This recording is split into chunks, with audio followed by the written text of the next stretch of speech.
ওয়াজ হবে না হবে না হবে না, এর মধ্যে আল্লাহ ব্যবস্থা করেছেন।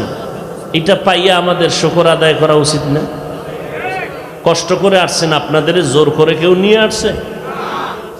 আসছেন যেহেতু দোয়াটা করিয়া যাবেন। কপাল পোড়ার মতো দোয়া না করে যাবেন। এতগুলো মানুষ জীবনে এক জায়গায় কইরা মা বাবার জন্য দোয়ার আয়োজন করতে পারবেন? এত মাস্তানি করেন কেন? এত ভাব কেন ভেতরে? এই উঠা বসা করবেন না, যে উঠবে আরে চেপে ধরবেন।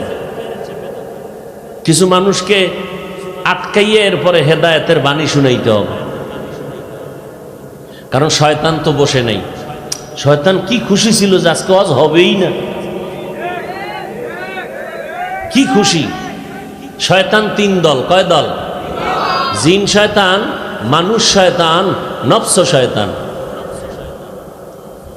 জিন শয়তান প্যান্ডেলের বাহিরে আছে, কারণ কোরআনের আওয়াজ পাইলেই পালায় যায়, আজানের আওয়াজ শুনলে পালায়, জিকিরের আওয়াজ শুনলে শয়তান পালায়। আশ-শাইতানু জাসিমুন আলা কলবি ইবনে আদম। শয়তান মানুষের কলবের মধ্যে হাঁটু গেড়ে বসে। ফাইজা যাকারাল্লাহ খানাসা ওয়া ইজা গফালা ওয়াসওয়াস। মানুষ যখন জিকির করে শয়তান পালায় যায়, জিকির যখন বন্ধ করে আইসা আবার ধোঁকা দেয়। জিন শয়তান আসতে পারে না, কিন্তু মানুষ শয়তান ডানে বামে বয়ে বয়ে খালি একটু আঘাত করে, মিস কল দেয়। আর কত আর কত, চল এবার বাড়ি চল। বাড়ি যাইয়া মোবাইলের মোরাকাবায় বসে যাই।